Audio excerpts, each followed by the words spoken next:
Assalamualaikum warahmatullahi wabarakatuh. Innal hamdalillah nahmaduhu wa nasta'inuhu wa nastaghfiruh wa na'udzu billahi min syururi anfusina wa min sayyiati a'malina. May yahdihillahu fala mudilla lahu wa may yudlil fala hadiya lahu. Asyhadu an la ilaha illallah wahdahu la syarika lahu wa asyhadu anna Muhammadan abduhu wa rasuluh. Allahumma shalli wa sallim wa barik ala Muhammadin wa ala alihi wa sahbihi ajmain. Amma ba'd. Bapak-bapak, seluruh aktivis Semojo Songo yang tergabung dalam KUM, alhamdulillah pada malam hari ini kita bertemu di masjid yang semakin tahun semakin bagus bangunannya. Kita setiap kali keliling, setiap kali mengunjungi masjid dari tahun ke tahun selalu bangunannya semakin bagus. Mudah-mudahan bukan hanya bangunannya, tetapi pengelolaan jamaahnya yang harus diperbagus juga. Karena tidak ada artinya masjid yang bagus tapi jamaahnya tidak bagus. Ini ya mudah-mudahan semakin makmur masjid ini. Ya. Alhamdulillah pada malam hari ini kita kebetulan sekarang ada di akhir tahun, Desember akhir tahun 24. Kita bisa membuka kaleidoskop catatan-catatan apa yang pernah kita lakukan selama 1 tahun. Aktivitas apa dan apa yang belum bisa kita lakukan. Ya. Yang jelas memang kita harus memiliki program, ya, program yang rutin kita sudah lakukan. Kemudian program yang lain seperti program ekonomi yang pernah digagas dan ditangani oleh Pak Daromes, tapi ternyata bertahun-tahun sudah tidak jalan karena Pak Daromes sendiri sudah tidak aktif. Mungkin bisa diajak kembali, ya. Ya, karena persoalan pilihan politik biasanya kemudian kita minggir dan sebagainya. Ini yang kurang bijak. Jangan seperti anak kecil kita hanya perbedaan soal pilihan politik kemudian merasa tersinggung. Ini yang kurang pas. Ya. Ya. Jadi tahun 2025 mudah-mudahan nanti kita bisa lebih mengarah pada program-program tertentu. Apa yang di tahun 2024 ini belum bisa kita laksanakan.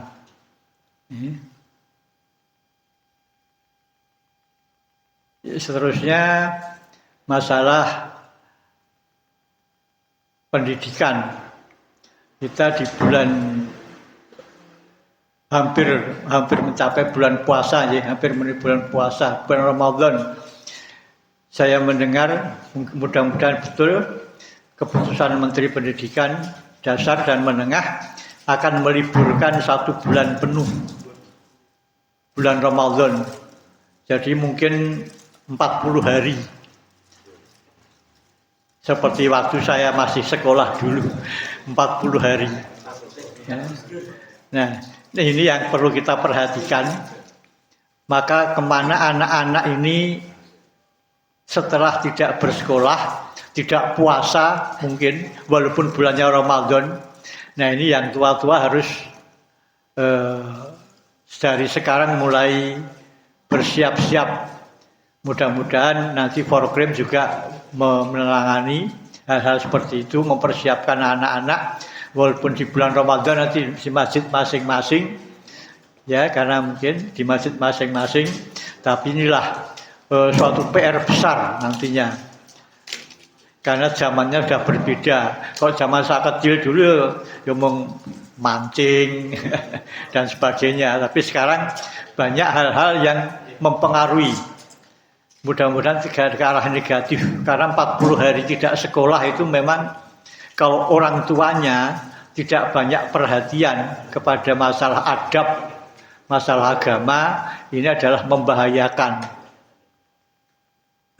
Jadi monggo kita nanti perlu membuat program di masing-masing masjid ini untuk memikirkan bagaimana agar selama liburan sekolah anak-anak ini betul-betul bisa mendapatkan hal-hal yang positif. Jadi nanti kembali sekolah lagi bukan menjadi orang yang semakin rusak. Karena sekarang adab itu memang kemudian disingkirkan. Nah seperti yang saya katakan, memang orang liberal ini memang pertama adalah merusak adab. Sekarang kita kelihatan yang kiai, yang ulama saja sekarang adabnya sudah memprihatinkan. Ya. Yang katanya pendakwah tapi adabnya memprihatinkan. Itu ternyata memang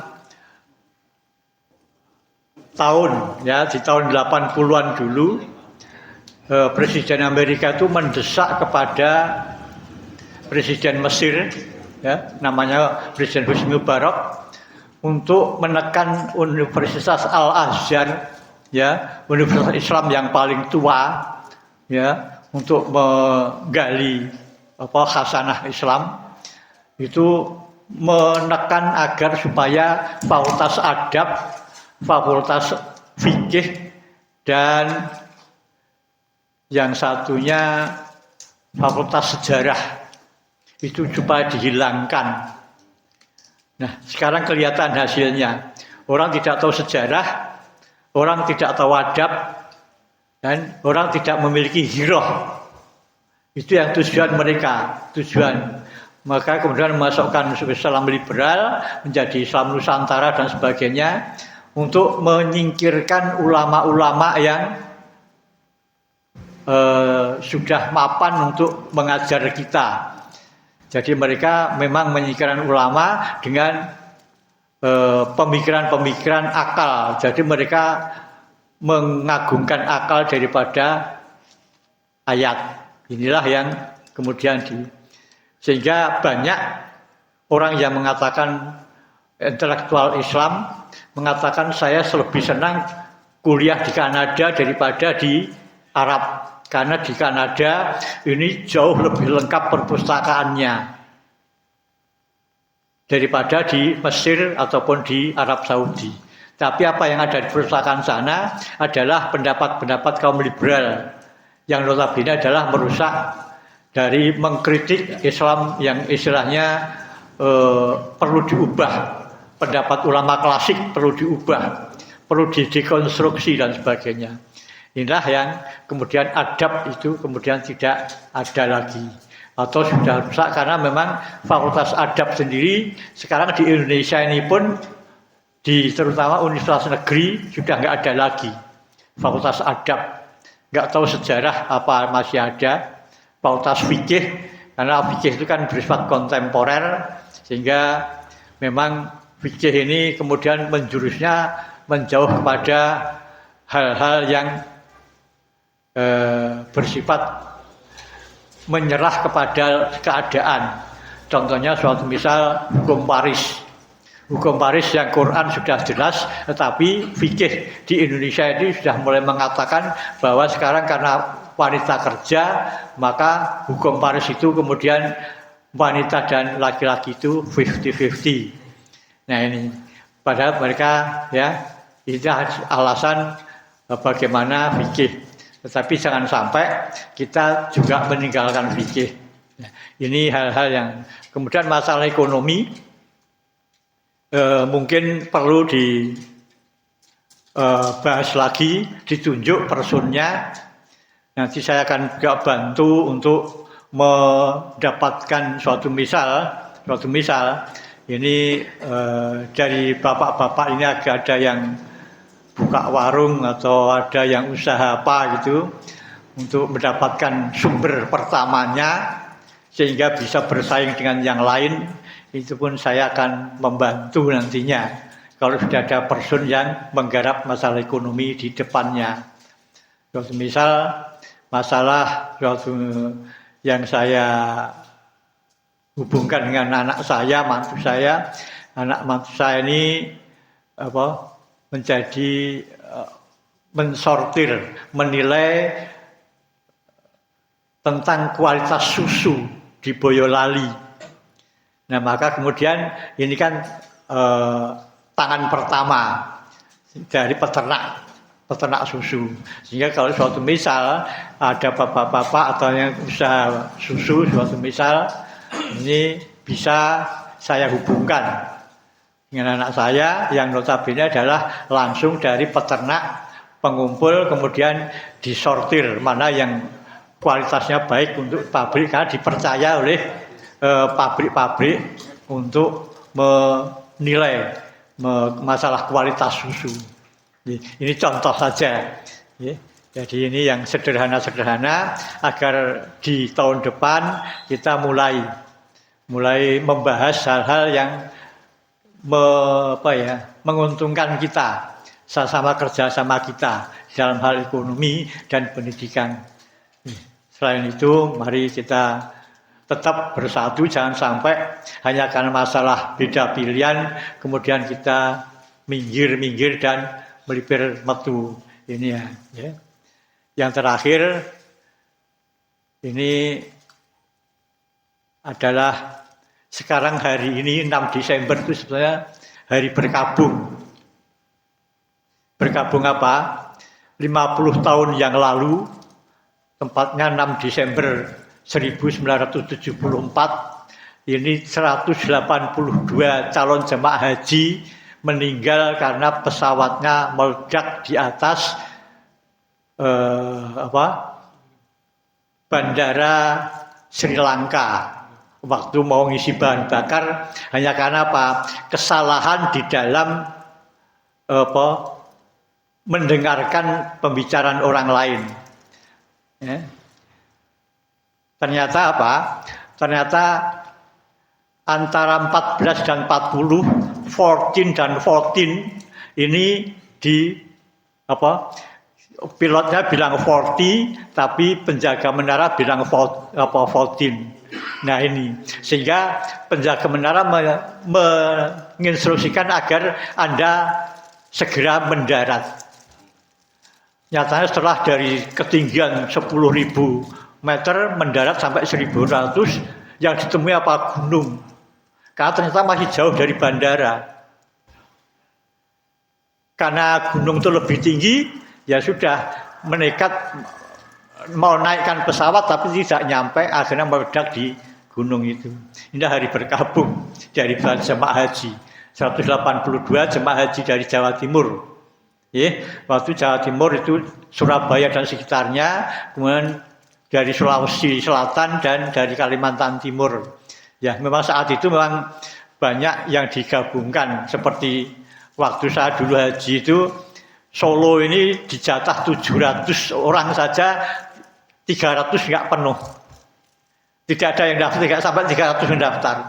Sehingga tidak seperti sekarang antri. Zaman saya dulu, begitu ada pengumuman haji yang bayar mangkat gitu.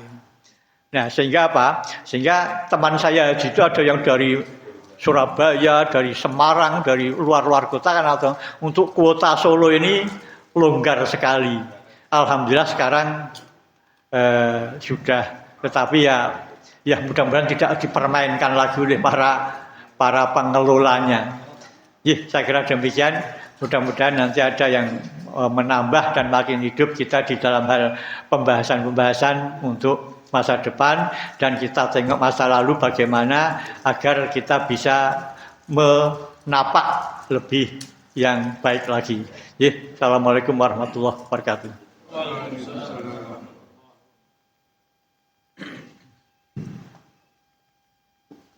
Ya, demikian tadi sambutan dari Ketua FKWM, Bapak Ferry Haryono.